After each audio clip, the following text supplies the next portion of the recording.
Hey, good news, OG. You were in the other room when I mentioned this at the beginning of one of our Rewind episodes last week, but my nephew Colin just returned from a submarine tour. 3 months out at sea, safely back home. Oh, when you said submarine tour, I was like, oh, where can you tour subs? Subs. I didn't mean the sandwiches. Like a tasting? He had like a tasting? What was it paired with? Diet Pepsi? It was great. Remember those breads that all look different but taste the same? This tastes like Asiago with, is this the turkey and ham? I like that you put cucumbers on it. This is an interesting flavor profile. Yes. At the beginning of this year, Stackers, Navy Federal and our Stacking Benjamins team would like to salute our troops who kept us safe all of last year and doing the same this year.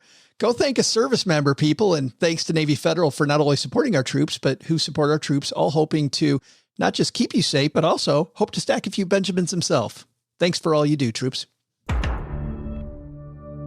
I'm Rob Berger. When I'm not rolling in the dough, that's right, I'm stacking Benjamins.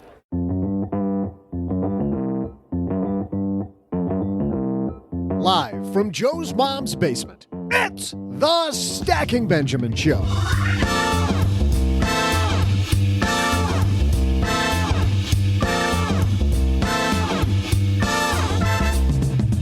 I'm Joe's mom's neighbor, Doug, and what could be better at the start of a fresh new year than to learn about reinventing yourself? Here to share lessons from the story of how Netflix did it, we welcome Erin Meyer.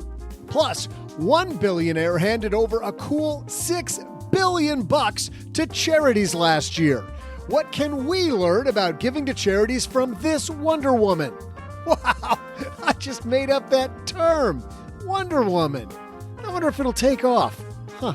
We'll wrap things up by tossing out the Haven Lifeline to Brad, who's retiring, but still wants to max out his HSA. Talk about juggling. We'll help Brad manage priorities in this important year. And I'll do my part by wowing you with my amazing trivia. And now, two guys who have been trying to reinvent themselves for years. It's Joe and O-G.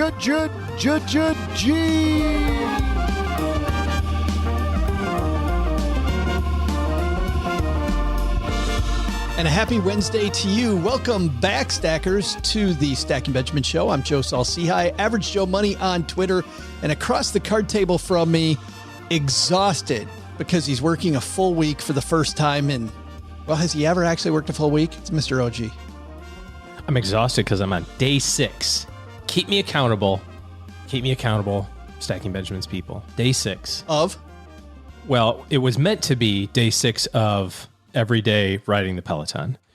I'm optimistic because we're recording this a little bit in advance that that's true, but in case it's not, which also could be true, that I didn't make it to day 6, it is day 6 of having a cup of coffee every day. Just baby steps. We had Rachel Cruz on Monday. Ramsey Organization knows all about baby steps. Yes. Just do that with your goals. Or you could go with what Doug said on Monday and say, hey, I'm never going to ride my Peloton again. I will never do it. Yeah. For those of you that missed Monday's show, go back and hear Doug's strategery there. We've got a fantastic show today. Erin Meyer, co-author of a book on how Netflix works. And before you go, oh, this one's not for me because I don't run a business like Netflix, I think even if you're dealing with your family here, this is an important interview. Lots of good strategies on how to manage people, manage your organization, whatever your organization might be. But before we get to our headlines today, you want to hear something amazing, OG? I do. Yes, please. Pay your credit cards off every month. Discover them. Bam, going to match all the cash back you earn on your credit card at the end of your first year automatically, with no limit on how much you can earn. How amazing is that? In fact, it's even more amazing because of all the places Discover's accepted. 99% of places in the U.S. that take credit cards. So when it comes to Discover, get used to hearing yes more often. Learn more at discover.com/yes. 2020 Nielsen Report. Limitations apply. Isn't that amazing? Amazing. More amazement coming up. Erin Meyer and some of the lessons from creating Netflix. But first, got a couple headlines. Hello, darlings. And now it's time for your favorite part of the show, our Stacking Benjamin's headlines. Our first headline comes to us from the New York Times. This is written by Nicholas Coolish. Giving billions fast, MacKenzie Scott upends philanthropy. Of course, after divorcing Jeff Bezos, she had billions of dollars in OG late last year. Tons of organizations, according to this piece, got letters saying that they were going to get a lot of charitable donations in their pocket. And I'm wondering, because when you see these organizations that are set up over time, right, these foundations, they do a lot of very careful scrutiny and they give money a little bit at a time. Mm-hmm. Do you think some of these organizations, when they're flooded full of tons of money, that's going to create a little bit of waste? Like they might not do the charitable thing as well because, hey, all of a sudden I got more than enough to meet my budget. Yeah, I've thought about this and trying to figure out like what's the best way to do it. You know what I mean? Because you can have, and certainly we're not donating money to the capacity of MacKenzie here, but you know, a lot of times organizations have big capital projects that they're trying to do. And so a large donation can kind of check the box of that capital project. Like, hey, we're trying to build a new wing to the thing, a wing to the thing, you know, or, you know, like church has, hey, we're trying to raise $100,000 for a new organ or something like that, you know, and little bits of time, it takes them 5 years and they finally have enough money. You know, a lump sum of contribution can accelerate that. Well, that's what it says in this piece, is that she really wanted to get out of the way, thinking that these people are professionals. They know what the issue is. And sometimes these organizations are so second guessed by people who really, they're well-intentioned people, OG, that just don't know any better. So they come in for these site visits, and they said that a lot of these organizations, they roll their eyes because they spend so much time doing site visits and raising money that they can't get to the important work they're trying to do. Yeah. That would be a benefit of it, right? So that they now focus all their energy on deploying the capital, so to speak. It's funny because I think that you should do your due diligence. Let's bring this away from MacKenzie Scott to you and I. I think that we should do our due diligence when we're giving money to charities. Obviously, we might want to make sure that they're a 501c3. They really are a charity and not just somebody with their hand out. So do that basic stuff. But I think also people need to get away a little bit from the expenses that the charity has, because you see this emphasized all the time. What percentage of the money is actually going to charity versus what percent is being deployed? And the problem with that, according to Kimberly Putnam Walker, who was on our show last summer, if you remember, OG, she said that the problem is good charities need good people. And if you spend a little more, and I think we'll probably hear this again later from Erin Meyer talking about the success of Netflix. If you spend a little more and have great people in your corner, maybe you're not deploying as high a percentage, but it's much more laser focused. It's actually solving the problem instead of just keeping expenses super low and getting a bunch of money out there that later on, once it leaves the charity, is going to get wasted. Yeah. And that's always the challenge, is to, you know, make sure that you're supporting organizations that are trying to do the right thing. And then those organizations are finding organizations that are doing the right thing. You know, I mean, it's a multi-step process, and you can look at it and say, well, it's ridiculous that they pay the such and such a person so much money to do this thing. And it's like, maybe it is, or maybe it's not, but at the end of the day, are they solving the problem that they're trying to do? You know, and people listening to this show want metrics, and that's an easy metric to get at. What's the cost? But I think that a metric that we should be looking for is some effectiveness metric. And I'm not sure what those are. In fact, we'll link to our interview with Kimberly Putnam Walker. She'd know. She also has a book on the topic, but we'll also link to a few other sources in our show notes page. But I think it's as much about being effective. And I don't know if giving billions and billions of dollars away is going to be effective, but giving billions and billions of dollars away in a hurry is going to be effective. I guess we shall see. Our second headline comes to us from Investment News. For people new to the show, this is an industry rag for investment advisors, kind of the stuff that industry insiders read. You know, Art Bell, when he was on the show talking about creating Comedy Central, remember him talking about reading Coal Weekly? When he was, this is the finance industry's Coal Weekly. Coal Weekly, right. Mark Schaaf Jr. wrote this piece. SEC approves rule. That's not the Southeastern Conference of Football fame. That's the Securities and Exchange Commission approves rule to allow testimonials in advertising. Mark writes, the new rule replaces the advertising rule, which was adopted by the Securities and Exchange Commission in, wait for this, because this might be a little outdated. This is something that we used to laugh about all the time. When I was I don't know if you guys still do, OG, but 1961, this rule was created, and a rule on payments to solicitors established in 1979. The previous regulation centered on written communications, television, and radio advertising. The newly approved rule finally contains principles-based provisions that can apply to online outreach, such as advisor marketing over social media. Can you believe it? We finally, welcome to the 1990s Securities and Exchange Commission. Isn't that funny? Well, this always frustrated me when I was an advisor. And frankly, even now on the social media side, it still frustrates me on the financial media side, because I hear a lot from unregulated, lack of a better term, let's call them morons, who, and by the way, that's not everybody. There's some smart voices out there, but when you're unregulated, OG, anybody can say anything, but there's a ton of smart people out there who choose to say nothing because of these incredibly onerous rules that the Securities and Exchange Commission have in place. And of course, then you have compliance people in these big organizations who are making sure that the organization doesn't get in trouble, who basically tell their people, you need to say nothing so that we stay out of trouble. Yeah. Yeah. It's super frustrating that we're moving at the speed of, how is it 50 years, 40 years of outdated stuff here. And by the same token, if you are going to rely on Yelp, if you're a financial planner, to make or break your business, I don't think that's going to be successful either. You know what I mean? I'll be interested to see how this goes. You know, we have compliance people that work for our firm, and haven't really spent a lot of time on this yet because this passed brand new, kind of late in the year, and really didn't want to spend a lot of time thinking about work around the holidays. But I have started to see a little bit in the Twitter sphere about like marketing companies going, "Hey, great news! You can put just testimonials on your website." It's like, here it comes. Is that going to be the key to success? Like somebody writes, "OG's awesome" or "OG sucks." Like that's going to make or break your decision making. And I think for the consumer, if you're going to go through and interview a financial planning firm and your selection criteria are, "Wow, they had a lot of great testimonials, I think I'm going to go with them."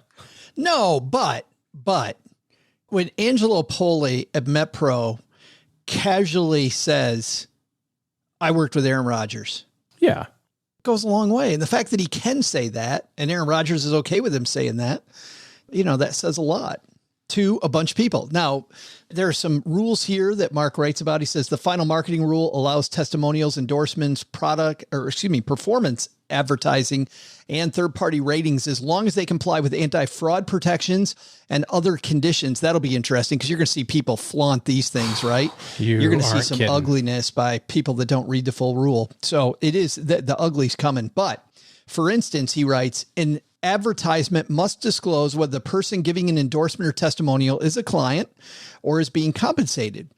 Advertising of gross performance must be accompanied by net performance, and performance data must be presented over a specific time period. And they don't get too much into that yet. But the SEC chairman, John Clayton, says the advertising regulation reform was overdue. And I, for one, agree. The thing I think that listeners of this show should look out for is if there is an advisor who is listing performance data in their marketing and advertising, I think you need to run. I think you need to run away, because if they're truly doing comprehensive financial planning and they're looking at your situation, what does it matter that Aaron Rodgers got X%? Because he's got different goals than you have. Yeah. Again, I'll be interested to see how this all shakes out for everybody. It's very difficult to have performance calculations done according to the standard that is required. It costs a lot of money to have that audited. So that's the other side of it. I'll be interested to see like how many relatively smaller firms are touting that. But I'm with you. If they're just investment managers, right? If they have one single philosophy, they think about like a mutual fund or something, right? Then if they're like, hey, we're a large company tech fund, this is all we manage money, and you're looking for that thing, then yeah, you would sometimes look at some performance data to kind of get an idea of what you're getting yourself into if you're trying to, invest in an active strategy or something like that. But if you're on a quest to find a financial planning firm and they're like, and our average client gets 8.6% a year, like I'd be like, what does that got to do with anything? What if I only need 6 to reach my goals? Yeah. Taking too much risk to reach my 6% return. By the way, the rule goes into effect 60 days after it's published in the Federal Register. Mark writes, he says, or after the election of President-elect Biden on January 20th, he says that makes it vulnerable to a delay. We saw that with the change of administration to the Trump administration, where there were some oversight things that the Obama administration put in place, and there was big delays there as oversight changed. So hopefully coming. Maybe that's going to be our first takeaway. Don't bet on hopefully in your financial plan, but we'll have a couple better takeaways in just a second. But first, OG, do you own or rent your home? I do that. Yes. I bet it can be hard work. You bet correctly. You know what's easy? Bundling policies with Geico. Geico makes it easy to bundle your homeowners or your renter's insurance along with your auto policy. And it's a good thing too, because you already have so much to do around your home. Go to geico.com, get a quote, and see how much you could save. It's Geico easy. Visit geico.com today. That's geico.com. I think takeaway number one, seriously, on this advisory statement is now that we're going to see some testimonials, hopefully we'll see some people that haven't previously talked very much on social media get involved in some of these conversations. I've been involved in conversations where people are talking about gold as an emergency fund, not one an advisor would have. You talk about people investing their entire emergency fund, not something a professional advisor would also get involved with, and a lot of betting. And there's not enough people talking against betting. Not that, for some people trading is fun, depends on why you're doing it, but advisors on the other side of that finally are weighing in on some of these discussions will present a whole different point of view. But I think our takeaway there, OG, is when you're watching people online, which studies show is more and more where people are getting their news, right? From friends and family and from people online. Look at their credentials. Who are you actually listening to? We used to say that all the time about CNBC, right? A CNBC guest comes on, look at their credentials. I think it's the same if you're reading somebody on Twitter and you go, ooh, that sounds good. And then our second takeaway, while expenses are important when it comes to charitable giving and keeping track of those, I think it's equally as important, maybe even more so, to talk about effectiveness. If you're going to look for metrics to value the charities you're giving money to, look for organizations that are getting the job done.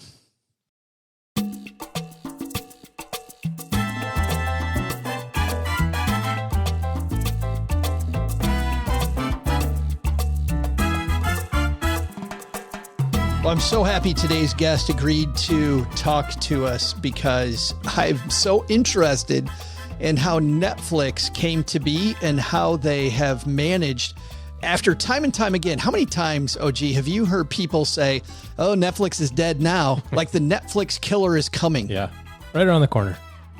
And yet Netflix not only continues to survive, but seems to get stronger all the time. Erin Meyer is a professor at INSEAD in Paris, and not Paris, Texas. The other Paris, the lesser known one over in Oklahoma, France. Over in where? Oklahoma. Over in, yes, not that one either. Surprisingly, there's one in France. Who knew? Of course, one of the leading international business schools. Her work is always focused on how the world's most successful managers navigate the complexities of cultural differences in a global environment. She's dealt with that. I want you to listen carefully, though, everybody, to this interview, because even if you're just managing the family at home, I think she makes some great statements based on the book where they talk about managing people, managing expectations, getting rid of rules. Here's the co-author of No Rules Rules, Erin Meyer.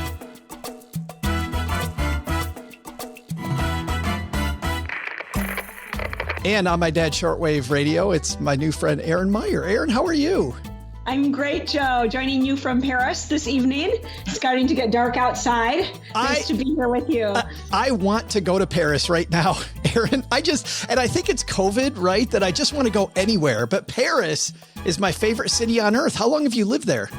I've lived here 20 years, but I can tell you December is not the time. The winter is not the time to come because it gets dark really early. And all those images you have of strolling down the Champs-Élysées, it's not happening this time of year. Yeah. So Paris in the springtime, right?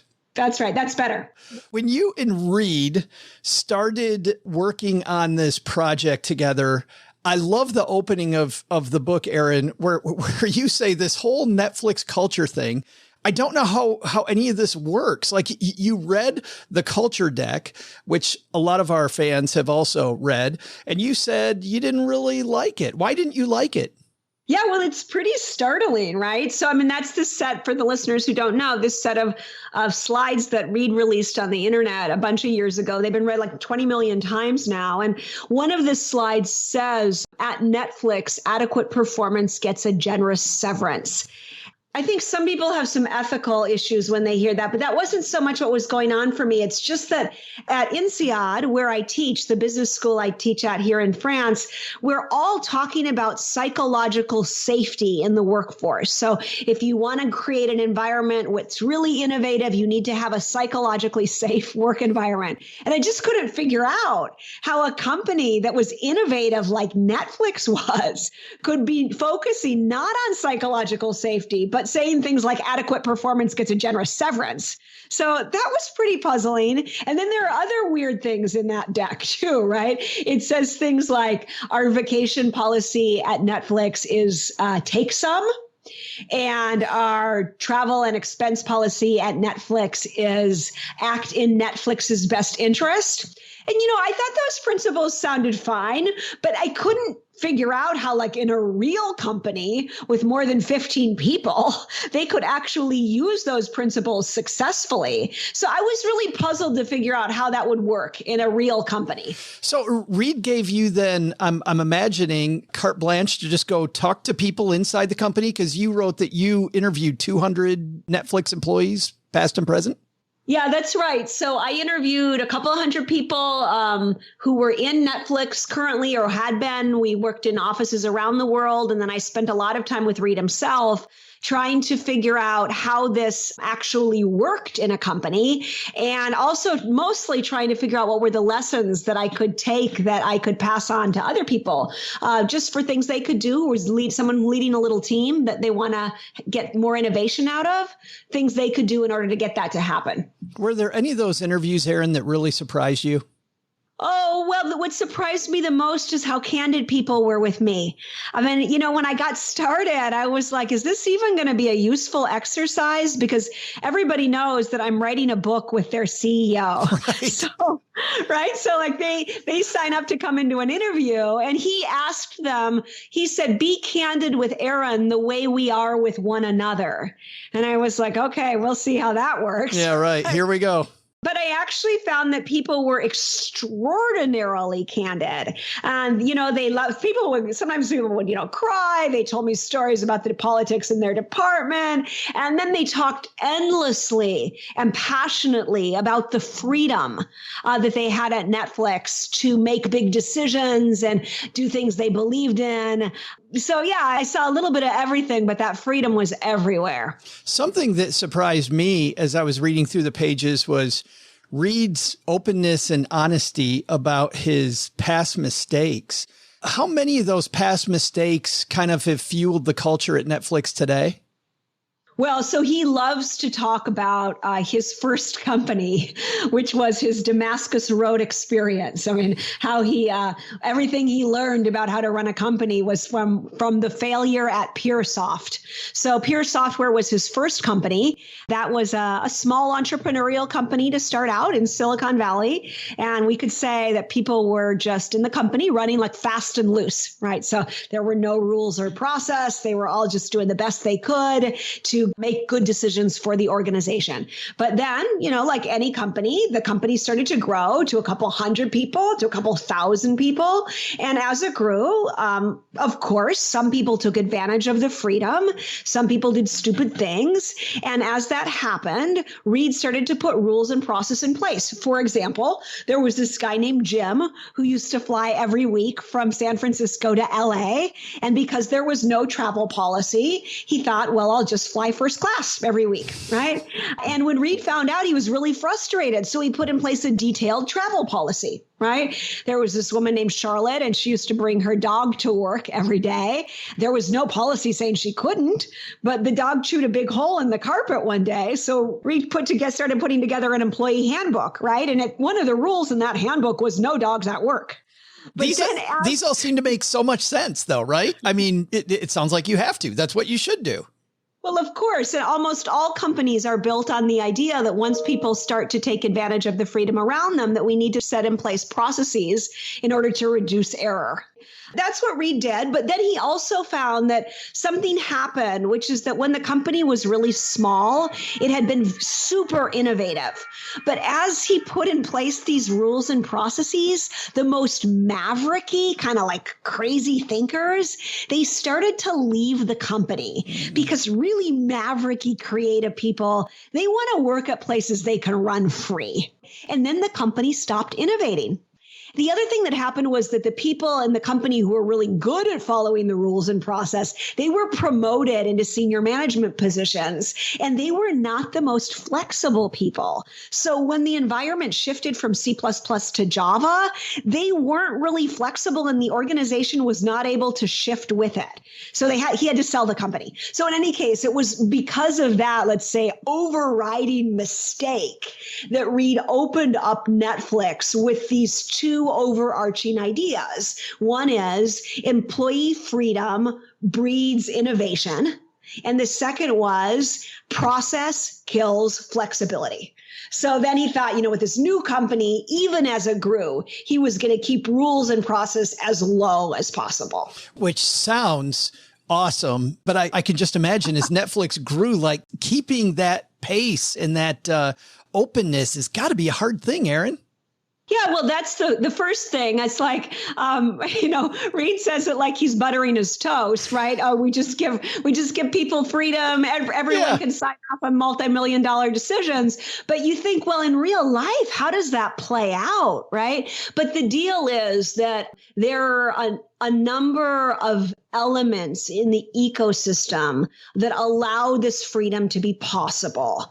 So the first is that Netflix insists on having only top performers in the organization. The idea being that top performers don't need much rules and process. Most of the rules and process at most companies are put in place to deal with the kind of like, let's say, less fabulous employees. Right? Well, and this was the first for me. This was the first of many ahas.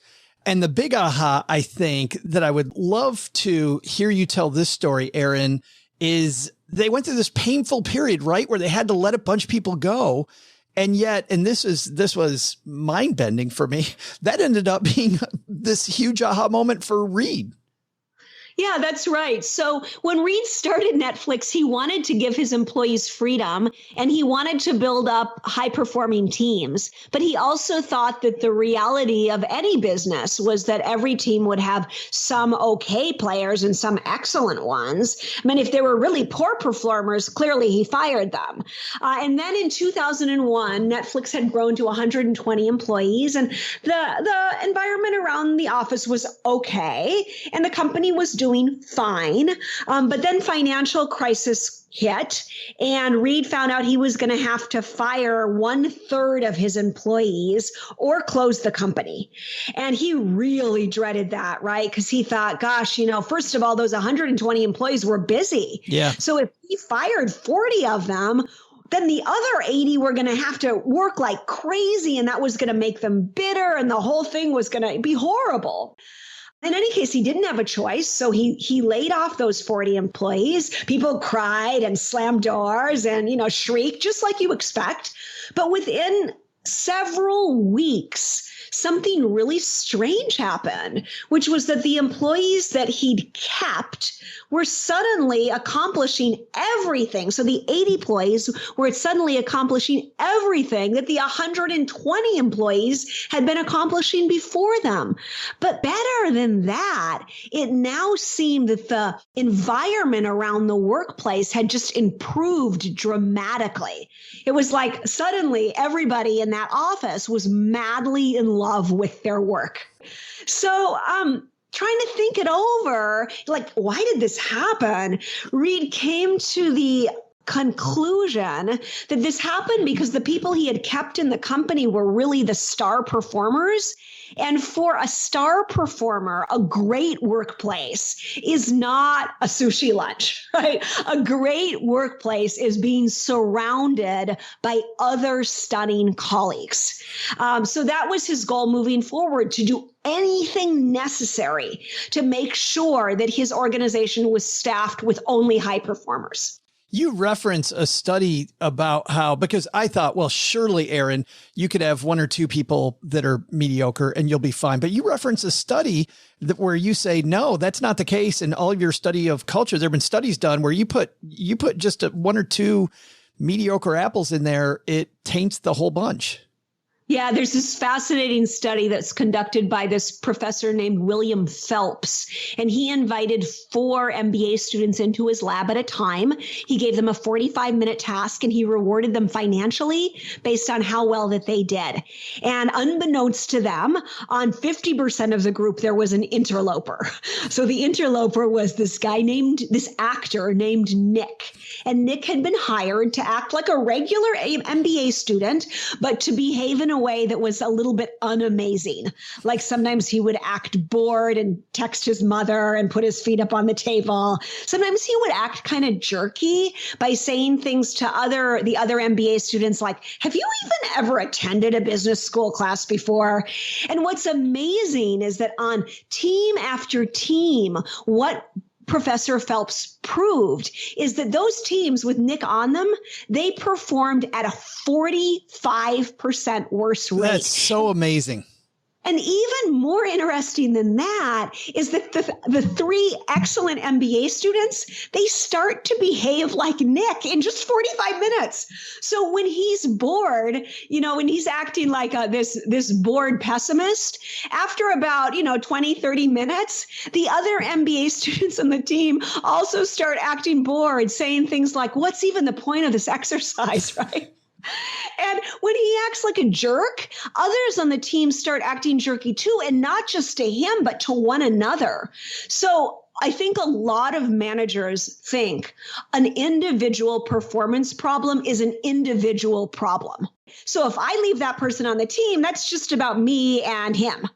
But what research shows is that an individual performance problem is not an individual problem. It's a systemic problem that impacts the entire team, maybe even the entire organization. The impact of that, was unbelievable to me. Once you get to a better talent density, then your next step is then to increase candor, which again, Erin, I think, okay, this sounds great. We're all going to tell each other what we think about each other.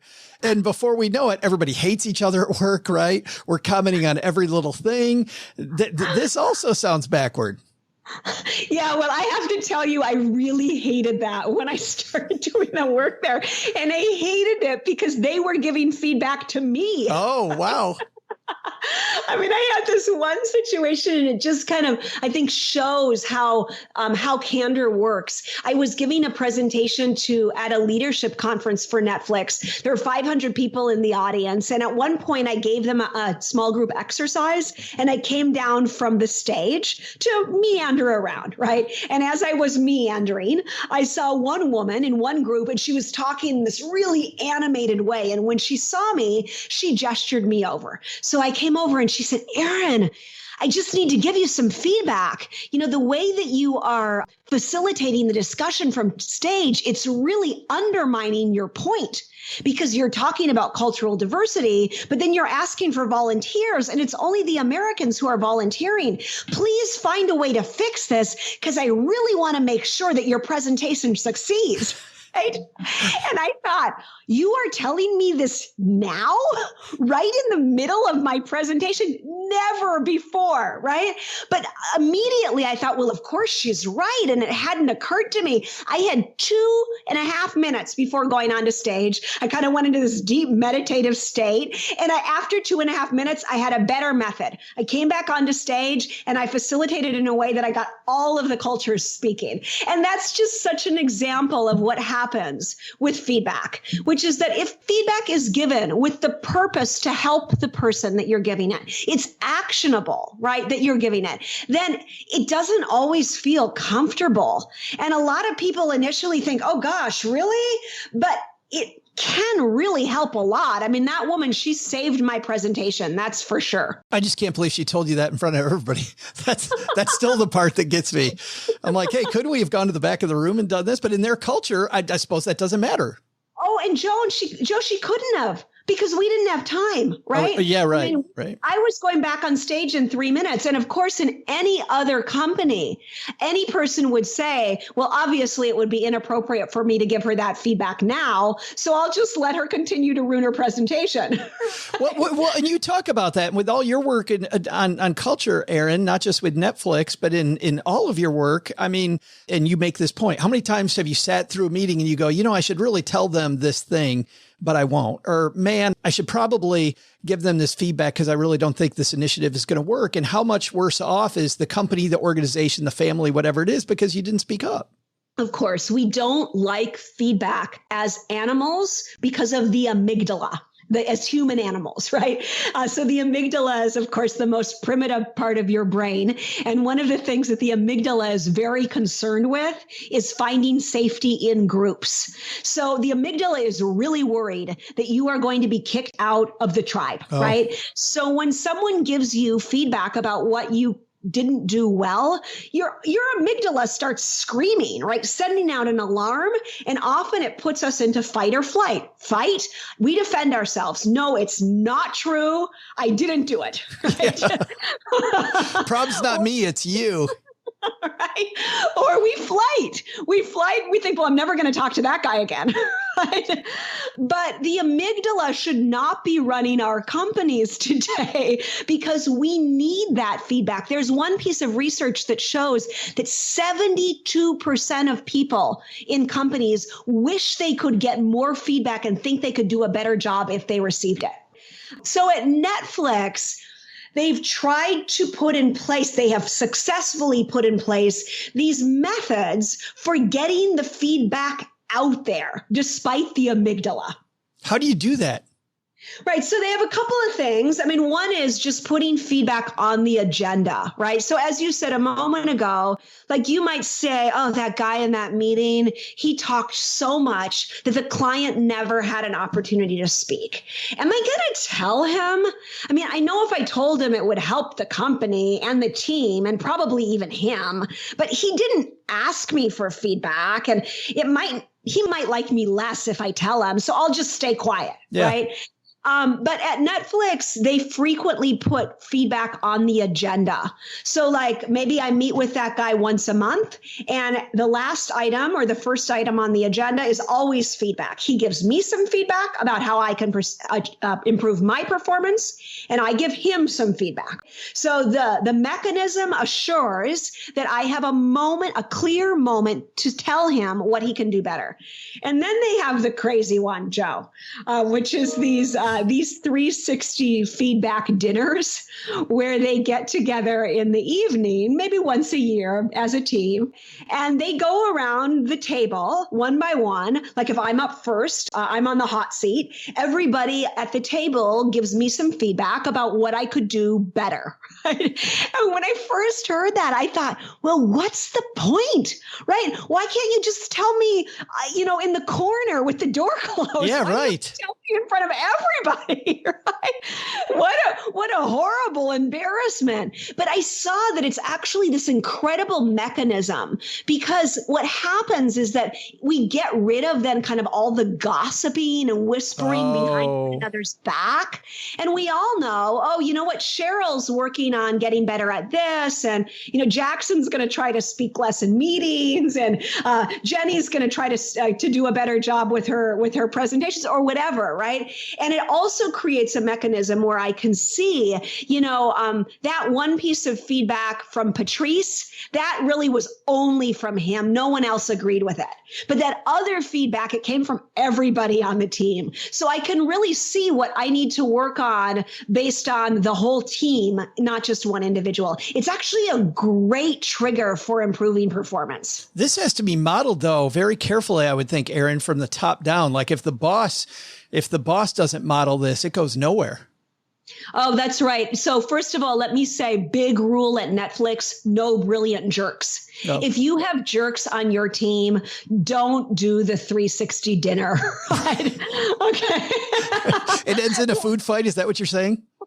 Well, then you're just going to have, crying, backstabbing, whatever. Yeah. So when feedback is given, we have to keep to what we'll call the 4 A's. Okay. The 4 A's of feedback at Netflix. Number one, the feedback needs to be given with the aim to assist. So I only give the feedback to help you out, not because I want to get frustration off my chest or make myself feel better. The goal is to help you. And then the second is actionable. That's the second A, right? When I give you the feedback, you should see clearly what you could do, what action you could take in order to get better. And then the third A, because of the amygdala, is that when you get the feedback, you need to show appreciation.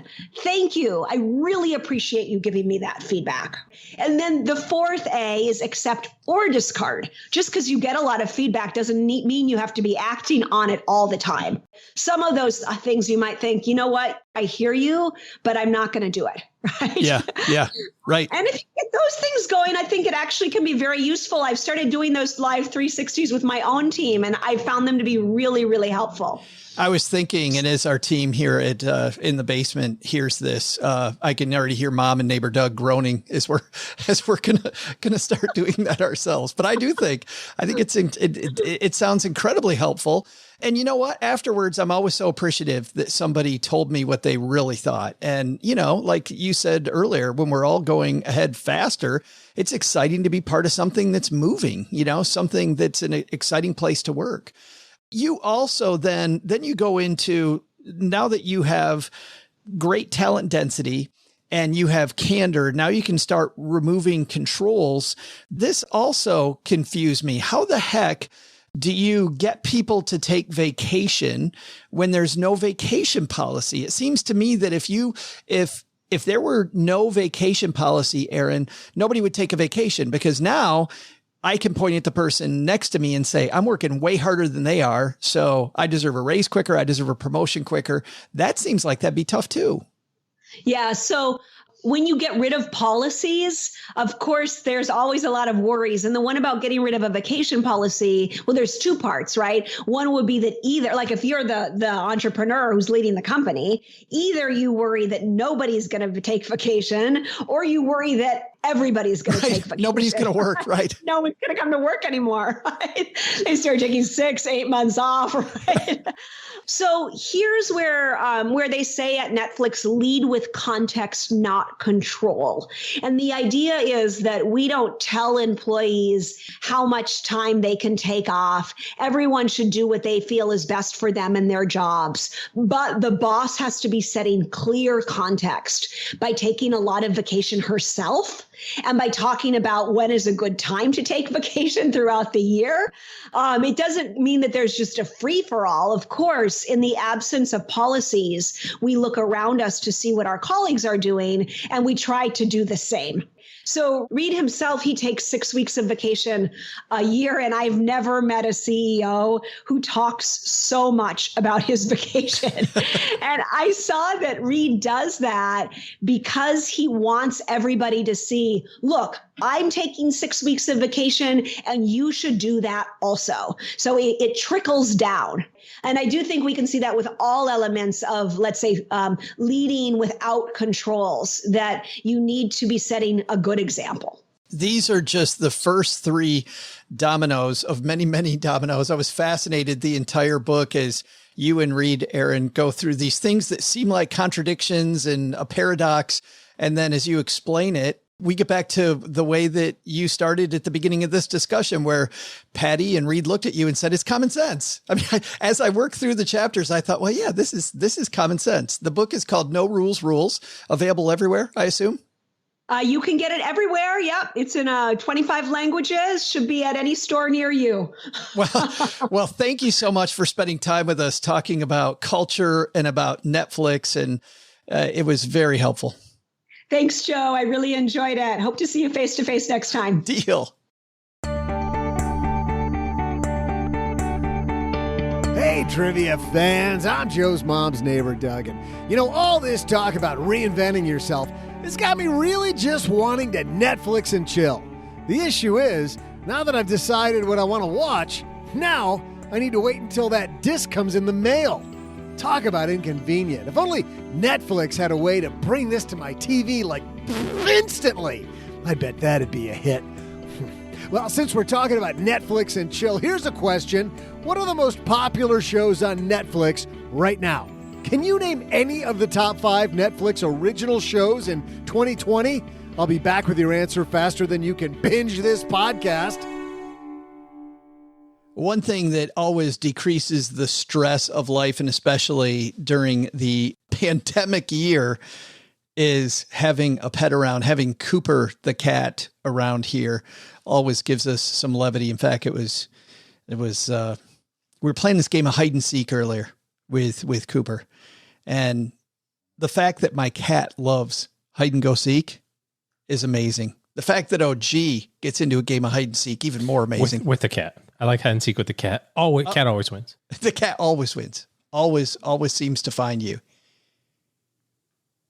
So just like your cat has maybe been essential, your cat, your dog, your pet, whatever it might be, has been essential. PetSmart has been an essential retailer, making sure you can get everything your pet needs right when you need it at over 1,600 convenient locations, and they lead the pack with safe and easy ways to shop. I'll go through some of the things they've done to make sure that you're safe while in a PetSmart store, but even their stores and grooming salons offer digital check-in, curbside drop-off and pickup, and contactless payment. In fact, they've responded to the unprecedented demand for contactless shopping by adding curbside pickup for website or app orders. And now PetSmart offers free same-day delivery powered by DoorDash through January 31st of 2021. Through January 31st. So you can get everything your pet needs right to your door and right when you need it. Of course, PetSmart's associates really love pets, and caring for them is a big part of why they work there. And as an essential retailer since the beginning of the pandemic, PetSmart's made it safe and easy for you to care for your pet too, online or in stores. At PetSmart, the health and safety of employees, pet parents, and pets are what's most important, which is why they've required face coverings, support social distancing. They've installed plexiglass shields and enhanced cleaning to follow CDC recommendations. Or if you're interested in contactless shopping, just order online at PetSmart.com or on the PetSmart app and enjoy easy curbside pickup or free same-day delivery through January 31st, 2021, powered by DoorDash. So you can get everything your pet needs right to your door and right when you need it. Check out PetSmart.com for more details. Cooper thanks me for that. Your pet will thank you too.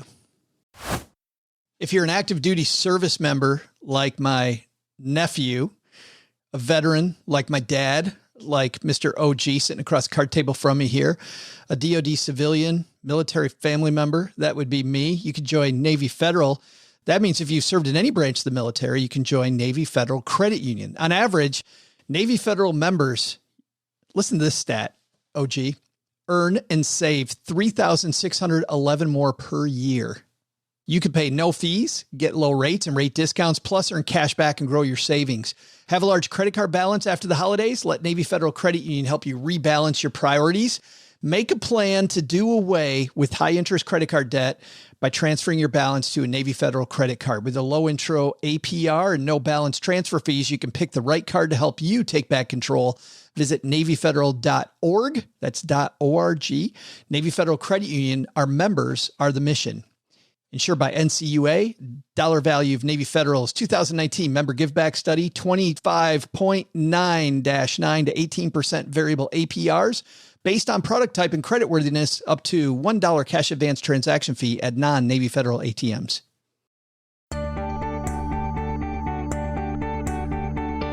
Hey, Stackers, I'm your pal, Joe's mom's neighbor, Doug. And since my Netflix disc won't show up for a few days, I guess I'll have to buy some time. Come on over and join me for some GoldenEye on this new system I've got.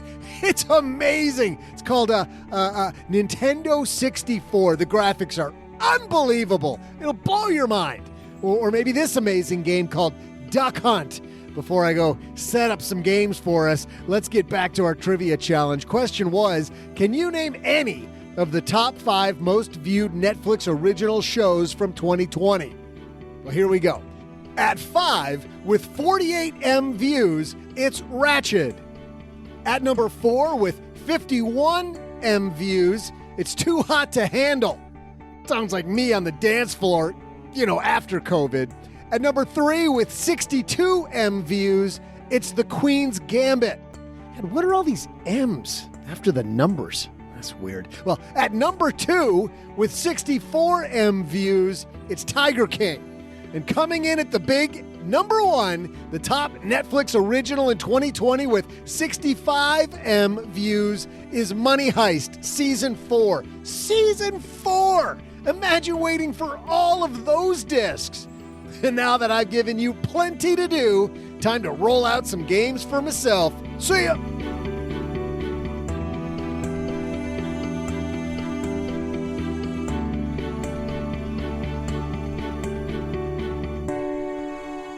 Big thanks to Erin Meyer for hanging out with us. Talk about working with excellent people, OG. I think you and I need to have a little talk here. One bad apple, man. I am not the bad apple. You know what this show could be? Amazing. It already is. Just think about that. Actually, it's funny. You're looking at the dude who just walked up the stairs and didn't say a word about him. There's maybe an issue we need to talk about here in a little bit. We're going to let Doug go. I found this early in my career managing people, what she talks about rules. All these rules, OG, these policies, individually, they're great. But the problem is you can't get rid of them, and it takes away creativity and makes people hate working there. Much bigger fan of saying, here's the outcome that we're looking for. Go get him, Tiger. Let me know if there's something I can do for you. Yeah, get there, man. And I thought early in my career, I remember thinking, man, if I put just all these policies on place and make it easy, people can just sit down. They don't even have to think, and they can just check these boxes and bam, we get this consistent, great output. And immediately over the very short run, output went up, but over the longer run, and I'm saying not even super long run, maybe 3 weeks later. Yeah. All of a sudden I'm wondering why less is getting done, even though I put all these phenomenal policies in place. Not great. Give your people room to breathe, huh? Yeah. And I think we even do that, before the interview, I talked about how even if you're a parent, this is difficult. My cousin, his son got invited to a New Year's Eve party. He's a senior in high school. And he said, I don't want to be the overbearing parent that says, no, you can't go. This party's 45 minutes away. I'm not going to be there myself. What do you do, OG? You say no. And you just go, life sucks, dude. Be mad. But there are some places where you think, my kid's got to learn this, and I'd rather they learned it while they're at home with me versus wait until next year when his son is on a college campus, has a similar incident come, and dad's not around. Yeah. I had my parents say no to me a lot. I mean, well-meaning parents said no to me a lot when it came to managing money, which is, I think, and I'm not blaming on mom and dad, it was me that destroyed my credit. But the fact that I'd never seen more than a $10 bill in my hand before I got to college, and then all of a sudden I got a nice, sweet American Express card, I think there's a direct correlation to maybe I should have been trusted with a little more money ahead of time so that I can make better decisions later. Very interesting topic, and something that ever since I read this book, I've been talking about this book all the way through the holidays. Hey, let's throw out the Haven Lifeline, OG, and tackle some of life's most important questions. Our friends at Haven Life Insurance Agency put what you value first. Yeah, I'm really looking forward to spring. Being here in Texas, we've got about another 4 weeks of winter left. So we're going to try to grind it out between here and Valentine's Day. And you got everybody in Massachusetts giving you the finger right now. Just like, yeah, we missed the storm last week. I mean, it rained like hell, but we missed it could have been just west of Dallas was a whole bunch of snow and ice and everything. So it could have been sporting, but no, wintertime in Dallas is 37 and rain. So I'm ready for 75 and sunny again. So that's what I value the most. Springtime on the horizon. It's actually loved ones in your time, but hey, loved ones in your time out by the pool. What could be better? A little margarita would be better, but go ahead. Oh yeah. Loved ones, your time, pool, margarita, anything with an umbrella in it. Let's be realistic. Let's also be realistic that it's not wasting time on a long insurance application. And that's why Haven Life made the process of buying quality term life insurance actually simple. Head to stackingbenjamins.com/Haven Life now for your free quote. It's a simple application.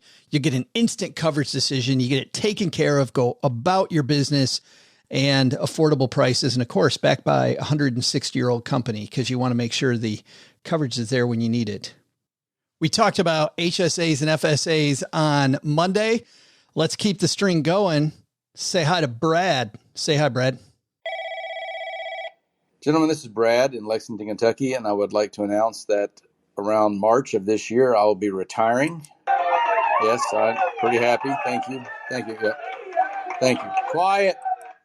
So my question is, I have an HSA, and I have maxed out the contribution and been fortunate enough to be fairly healthy and just pay my own medical bills out of pocket.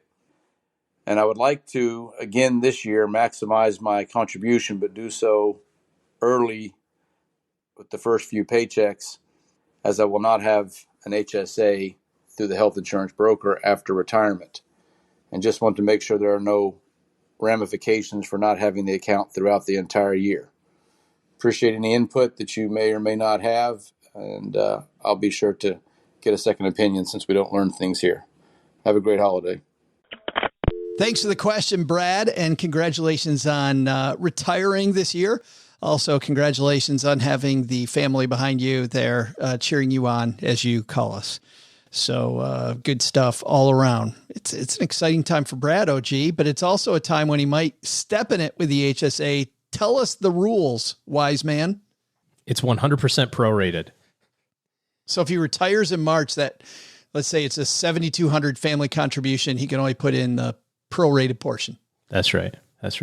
Yeah, and it's full month. So if you retire on April 1st, then you get credit for the entire month of April. So retire on the first day of the month if you can afford it and sock in the rest of the month. Yeah, I mean, you're talking about an extra $600 or something like that. But hey, it's something. That's a procedure. It's a procedure. Yeah, it covers one procedure, like 10 years in the future. Oh, yeah. Okay. I gotcha. It's one little thing. I guess that's stuff old people think about is like procedures. Like, how many procedures does this month of HSA contribution get me? Come from a guy who just had to schedule one. I'm like, oh, yeah, hey, that might cover part of that. Oh, you scheduled a procedure because you're 50-something. Nice. So I think it's important to think that way. And Brad, increasingly, now that he's a retired dude, will be thinking that way as well. So prorated, Brad. Unfortunately, I don't think there's a way to game that system. Make sure the money's invested if you're not going to use it long term. Absolutely. And also make sure you look into your Medicare supplemental coverages when you're looking at your full insurance package. Thanks to Brad for calling in. You got a question for us? Head to stackingbenjamins.com/voicemail. And you, like Brad, can bring along your own cheering section as you leave a message for OG and I. You can do that right on your phone. If your computer has a microphone on it, pretty easy to do. stackingbenjamins.com/voicemail. Big thanks to everybody who's told friends about the show. It's been nice getting some of the notes from all of you over the holidays. We really appreciate the fact that you spend time with us, and you've either left us a review or you've said to someone, you know what, this one applies to you. So if you know some people who love the world of business or even just need those lessons, whether they love it or not, Erin Meyer, what a fun and informative interview with her. And lastly, if you're somebody who's looking for better financial planning help in your corner, OG and his team are taking clients. So to get on their schedule, head to stackingbenjamins.com/OG, and that will lead you to their schedule, set up a meeting with their team, and talk about how they may be able to help you. All right, that's going to do it for today. Doug, you've got it from here, man. What should we have learned on this episode? So what should we have learned today? First, take a lesson from our headlines. When you take care of yourself financially, then you're better able to focus on causes you care about. Second, take a lesson from Erin Meyer. Hard work is irrelevant. Be radically honest and never, ever try to please your boss. Boy, I live by that one. But the big takeaway? Reinventing yourself is a continual process, so you need to stay up on the times. Check out what I'm talking about on AOL or try out my GeoCities page. I'll put all the info to stay up on new tech there. Special thanks to Erin Meyer for joining us today. We'll have a link to her new book, No Rules Rule, on our show notes page at stackingbenjamins.com. This show is created by Joe Saul-Sehy, produced by Taylor Stevens, and engineered by the amazing Steve Stewart. Online, visit us on Twitter at SBenjaminsCast or on our Facebook page. I'm Joe's mom's neighbor, Doug, and I'm a lot deeper than you realize. In fact, sometimes I just stand in front of my mirror and reflect. SB Podcasts may receive payment on the show from sponsors and guests in the form of books, giveaway items, discounts, or other remunerations. That's a big word. There's no way you take advice from these dorks, but like Joe's mom always says, don't take advice from people you don't know. This show is for entertainment purposes only, and before making any financial decisions, consult with a real financial advisor.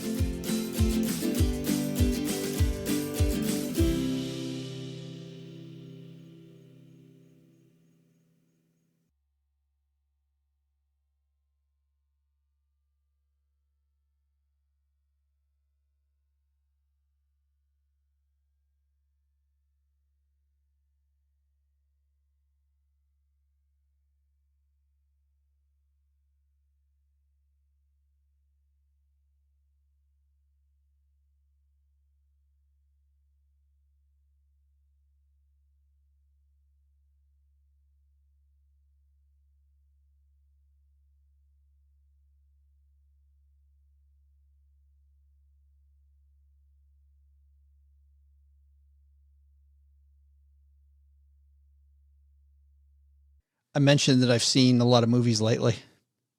Have you seen any? No. We watched Fat Man. We already talked about that. And nope, that was it. We talked on Monday about Wonder Woman 84.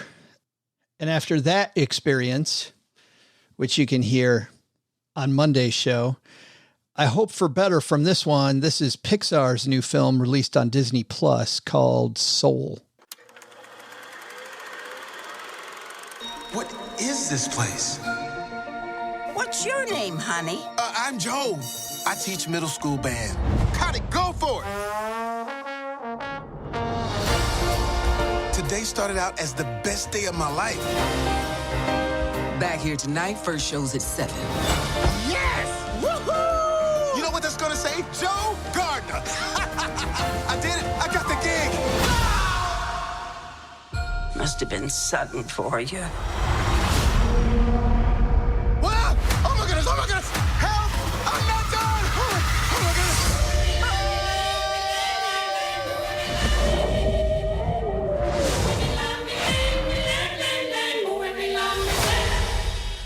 Huh?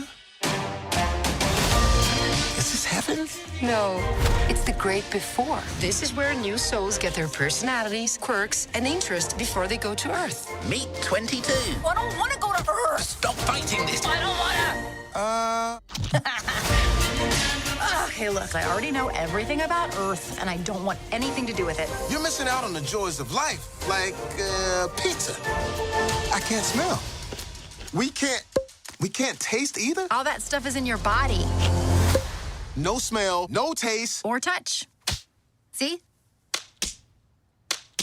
Okay, I get it. That's the sound of Jamie Foxx playing the main character in Soul, where he's realized, OG, that when he accidentally stepped in a manhole on his way to his big appearance to finally be with this jazz quartet that is legendary, that he's dreamed about being a part of forever while he's a middle school music teacher, he falls in this manhole and he realizes that he's dead and he's not going to get his shot. And so he then very hilariously tries to get back to Earth. At the same time, he meets a soul played by Tina Fey. And so Jamie Foxx and Tina Fey, as these two characters, end up getting to know a little bit about each other, a little bit about life, a little bit about what it means to be alive from both their perspective. Tina Fey's soul has never been alive. And Jamie Foxx's character is one that thought that they maybe wasted their life teaching middle schoolers how to play instruments in the worst possible way. After watching Wonder Woman 84, I had very low expectations, thinking that after all this time of watching so much good TV over the last year, that maybe the magic of movies is gone for me. Oh, gee, maybe I prefer to have 30 to 60 minutes sitting in front of a screen and then have this ongoing story that I can binge over a series of, days or weeks or whatever it might be, instead of seeing just 2 hours straight.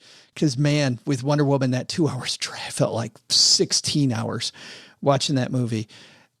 With Soul, I was laughing my head off from the first scene with middle schoolers where he's teaching them music, and some of the lines that you don't catch immediately, but you catch a few minutes later. Like, you realize some of the inside jokes and you look at some of the pictures that are hanging on the wall or some of the things that Pixar doesn't draw attention to.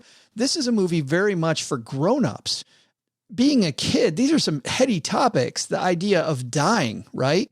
Of not living a full life. This is something that my 6-year-old or 7-year-old might know nothing about, or not even.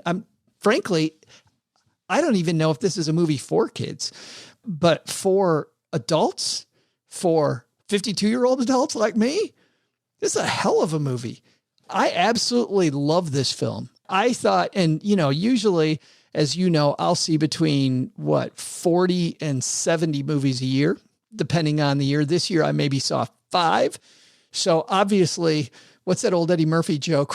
When you haven't had a cracker in a long time, everyone tastes like a Ritz, So maybe it's that. Maybe it's that I haven't seen that many, but man, was this a great film. Okay. I heard it was awesome. So I'm a big fan of Pixar movies generally. So there've been a few that I really didn't. Inside Out, I didn't love. I thought that was all right. Like Cars 2 and Cars 3. I like NASCAR as much as the next. Heck, I like NASCAR more than most people. I go to races, but Cars 2 and Cars 3, not that much. Toy Story movies, fantastic. Coco was brilliant. Not that many people saw it. Wasn't a big fan of WALL-E. I thought that was all right. A little depressing, but man, this was so good. And just uplifting. Really, really fun movie.